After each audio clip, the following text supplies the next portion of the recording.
The SciComm Collective acknowledges the Whadjuk people of the Noongar Nation as the traditional custodians of the lands we study, write and record on, and that their sovereignty was never ceded.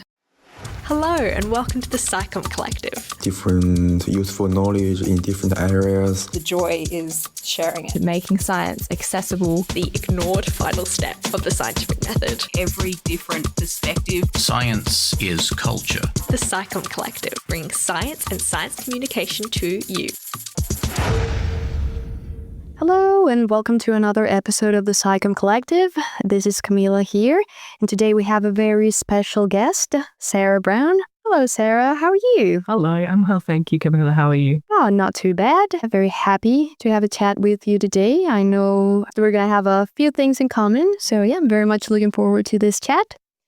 First of all, thank you very much for agreeing to sit with us today to discuss your fabulous work. It was wonderful to hear the work of other students and science communicators in the making. I must say I really enjoyed this episode for various reasons. The first one, it was produced beautifully and you did a great job at narrating the adventures of Passerine investigator Suzette Brownbeak. And also my undergraduate studies were in literature and biology. My dissertation was in hummingbird ecology. So I'm interested in storytelling, but I'm also interested in birds. And one of the things that I'm very keen to find out more about is the ways in which literary tools and storytelling are used in science communication.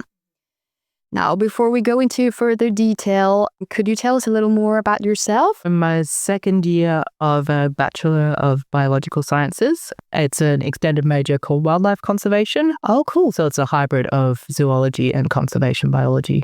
Oh, excellent. Why are you interested in science communication, or how did you arrive at science communication? Well, it's not a very romantic idea, but basically when I was enrolling, I just popped up. It's like, oh, you might be interested in the science communication minor. I was like, yeah, all right, I'll give it a go. And then kind of ended up really liking it. So before I started this degree, I had a zero STEM background. I think the last time I did any STEM subjects was when I was 15 or something. So I had no idea what to do with science. So I felt like science communication, I could kind of bridge that gap a little bit where I didn't feel like I was completely floundering. Before this, I've been working as a musician for quite a long time. I have a master's in music performance. So that has been my primary career direction. Right. Wow. Okay. Yeah. Well done. It sounds very interesting. It seems like a bit of a jump from music to wildlife conservation, but I guess I did a little bit of the same thing myself with biology and literary studies. So, but anyway, let's listen to the episode now. This podcast is recorded on the land of the Whadjuk people of Noongar Boodja. We pay our respects to their elders past and present and acknowledge their profound contribution to our love and understanding of the little mates who live here. These are the Brownbeak Chronicles, and tonight we followed the case of the Midnight Warbler. I'm Suzette Brownbeak, Passerine investigator. The brisk morning fog surrounded me like a blanket of regret. Tasted of whiskey, cheap tobacco, and that crooner's cologne. I shuffled into my dingy office. I wanted to work a new case like I wanted a hole in the head, but the wheels of capitalism lay slow for no one. With a sigh, I put my head in my hands. That was when the door burst open, and she strutted in. Those long gams, with knees that stretched all the way up. She had wings like the night sky, and a glare that could cut glass. Her straight, white beak was tipped with black, built for business. Black, white, and trouble all over? Yeah, she was a magpie, all right. Detective Brownbeak, she said. My name is Ebony Marble, and I need your help. I could see she was in quite the flap. Take a purge, Ms. Marble. What seems to be the problem? It's my husband, Detective. Ever since our babies left the nest, he disappears nightly, with no explanation. She started to cry. I patted her grey shoulders awkwardly. She continued. I need you to follow him tonight and find out what he's up to.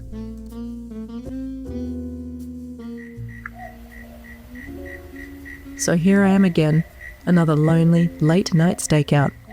Stationed underneath an ancient jarrah tree, I watched, waited, and listened.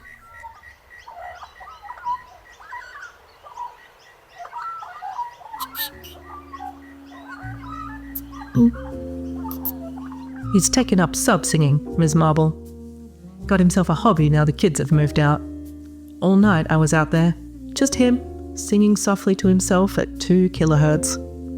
I guess now that he doesn't have to guard his territory or nothing, he just wants to make music. Here, look. I passed her a photograph. It was a sonogram of her husband's song. Oh, she cooed. It's beautiful. Thank you, detective. So he's not fooling around on me? He would never, ma'am. I didn't have the heart to tell her that my investigation was inconclusive. I don't really understand why he was out there, singing softly. An old flame of mine used to go on about the full moon and the streetlights, or even the syrinx vibrations keeping the magpies warm. I guess some mysteries don't have an easy ending. At the very least, Ebony Marble could rest assured that her husband was loyal. As for me, I'll pay rent another day. It's time to wet my beak. Tune in next week for The Case of the Bower Blue Heist. This is Suzette Brownbeak, PI, passer and investigator. Keep listening, and you might just solve a mystery. The Brownbeak Chronicles are written and performed by Sarah Brown. Please see the show notes for research references and music attributions. Now, let's talk a little bit about the podcast. If you could share with us a little bit of how the idea came about. I think I was watching a TV show about a PI and listening to a bunch of private eye podcasts and also some birding podcasts. So this is really cool. I really like the private investigator kind of trope. It's very campy, spot, and it's super adaptable. So, there's so many podcasts. There's like fantasy and supernatural ones, PI stuff, and then there's ones that are musical theatre inspired and they're improvised ones. So yeah, it can really go in a lot of different directions. And I thought we can put birds in that. Yeah, that's very cool. Have you always been interested in birds and bird song? Absolutely not. I used to think birds were so creepy. Yeah, I just got really interested in bird. I think it started with behavior. Like I just remember seeing pigeons everywhere and I just loved the way they interact with humans. And I just think they're amazing animals. My football team, Up, Fremantle Football Club, one of their former players designed a jumper for it. And it had 2 willy wagtails on it. And the Noongar name for willy wagtail is Jitty Jitty. Yeah. And it also talked about their personality of being aggressive and annoying, which is, I play what they're about. And then, just learning that name was so onomatopoeic for the bird. And then I got this book called Noongar Birds, and it's amazing. A lot of the names for the birds are that saying, like they mimic the bird call. Cool. Yeah. Actually, I'm from Colombia, for those of you who don't know. And many of the names of the birds come from the actual bird sound or the onomatopoeia. The way that that local knowledge is eventually integrated, I guess, into the Western scientific mainstream, and it becomes kind of the name that we know the bird by. Yeah. It's, I find it very interesting, very cool. Yeah. Have you always been interested in literature and storytelling as well, or is this something that it's relatively new? Yeah. I always loved reading and things like that. I guess my preferred storytelling medium to consume is stand-up comedy. I just think it's amazing how someone can like take a life story or an observation and just spin it into a story that's hilarious and engaging, but still true. Yeah. It's an incredible skill. I wish I could do it, but I think that's something that I really enjoy. Like you said, it does require a lot of skill, but it is fun. Yeah. Now, I'm wondering because in your writer statement as part of this assignment, you mentioned that there is some resistance to the use of fiction in communicating science. Did you find this challenging in your own work? Oh, definitely. Yeah, especially having less of a science background than I would like to. Trying to tell a story and then put enough science into it, making sure it was still informative, not just a silly story. Why did you decide to use the noir trope in particular? Honestly, it was kind of the music side of it, just imagining, that like there's a walking bass line, there's some muted trumpets, some like drum set being played with brushes. I just could hear it, and then I could hear kind of a magpie call over it. I just thought it'd be really fun and quite hilarious to think about investigating. Oh yeah, no, Doing something. I love that, and I think it works very well. But knowing now that you have a background in music, that you're a musician as well, it makes a lot of sense that you would want to bring this into the way that you're communicating about birdsong and birds. In particular, I chose the magpie because I'd never heard it before, but there were magpies singing all through the night around springtime, and I never heard it before. Obviously, it's probably always happened, but I'd never really observed it. And I was like, why are they doing this? Like, it's not daytime. I also wanted to investigate what they were doing. You also reference in the writer's statement the work of Gisela Kaplan. She's done extensive work on bird behavior, and it's fascinating because she's really shown that bird behavior is really complex. Yeah. They grieve, they feel many of the things that us humans do. So yeah, it was a very exciting reference to find there when you spoke about magpies. I really liked that there were moments where she was like, could be this, might not be, not sure. Yeah. No, but it's pretty cool, like just still trying to figure it out. Yeah, no, absolutely. But it's still very interesting, the things we don't know, but how we're trying to, we're getting a better understanding of these things. Yeah. And then you're communicating these things as well through a podcast and through this format. Yeah, that's very meaningful. I also see this podcast episode as a great example of an interdisciplinary approach to science communication.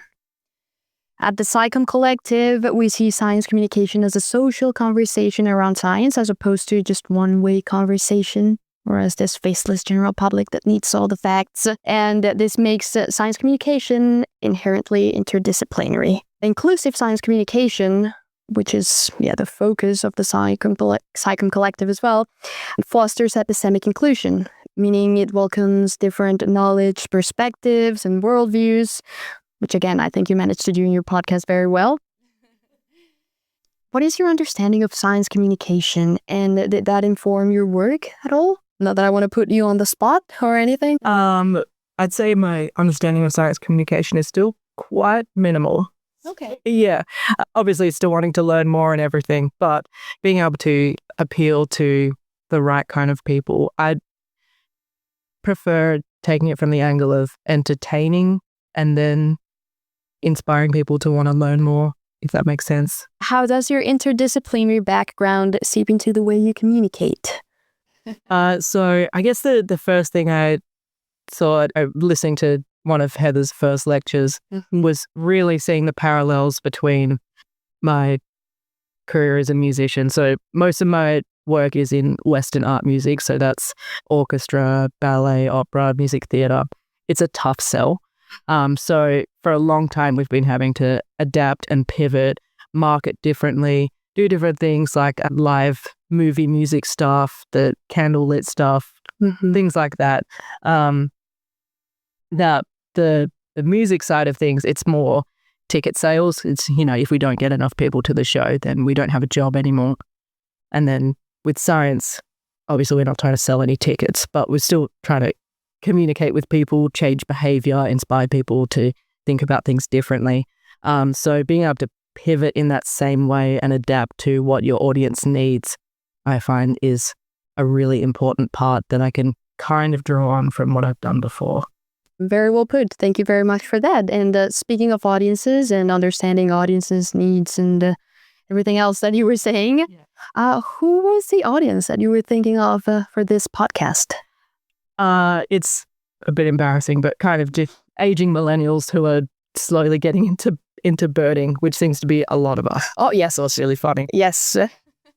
And then there's a kind of in a very similar demographic, people who are really into cozy murder mysteries or cozy mysteries. And then it's not really PI, but I love Midsummer Murders, which is, set in a beautiful countryside. And, you can always hear birdsong and stuff like that. Yeah. Oh, that's amazing. No, I love that. Yeah, I'm sure the people in our audience will identify and enjoy that just as I did. It's like you turn 30 and have a newfound appreciation for birds. There are actually like a crazy amount of comedians that are really into birds now. So Geraldine Hickey, they are really into birding.